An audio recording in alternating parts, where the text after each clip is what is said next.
Let me first of all congratulate Estonia and Singapore, and especially Minister Lau and Minister Balakrishnan for convening this conference on the digital response to COVID-19. Brazil is shaping a thriving economy, but digital technologies are today also essential for our vibrant democracy. In that sense, we firmly believe that internet freedom and freedom of expression are absolutely fundamental in a democratic society, and that protection and enhancement of internet freedom are the most fundamental digital response to COVID-19. Brazil's population is one of the most connected in the world. 99.2% of households have internet access via a cell phone, and 57% of businesses sell goods or services over the web.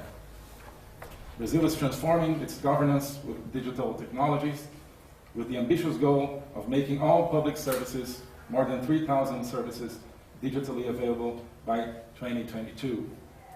The current COVID-19 crisis has further increased the role of a robust digital infrastructure and for the widespread digitalization of services. We've implemented several measures in order to keep Brazil connected during the coronavirus pandemic, in particular to ensure the availability of telecommunication services and internet access to all. For example, a digital document validation service which allows doctors, patients, and pharmacists to work 100% online with safety in the exchange of documents. The provision of improved connectivity to over 14,000 public health units, hospitals, and healthcare centers, as well as essential services. And the optimization of coordinated network management among service providers to ensure maximum internet traffic, including for home offices and distance learning. Also, and very importantly, a system of electronic payments which has allowed 50 million Brazilians, especially the most vulnerable, to receive an emergency benefit for 3 months, just extended for 3 more. Indeed, digital technologies are key to the process of economic recovery, which will allow us to save jobs and livelihoods, and ultimately also to save lives as much as the health services.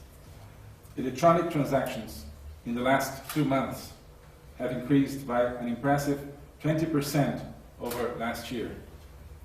This indicates that in the post-COVID world, it is obvious that the digital economy will be substantively more important than even before the pandemic. And this must be taken into account in all policies, not only in economic policies. And it must be taken into account in our approach to the very structure of our societies, the kind of societies we want to live in. Internet freedom will be even more crucial than before.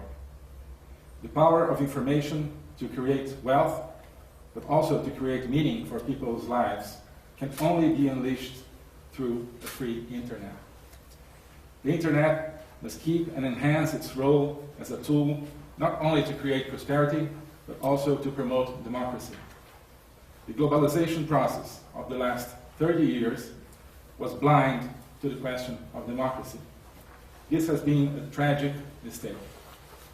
And the COVID crisis can be an opportunity to address it and to correct it.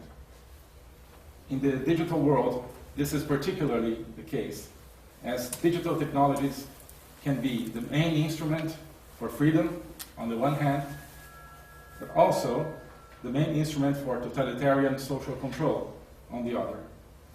We have to use that opportunity to create value, to create freedom, and to face the threat of totalitarianism.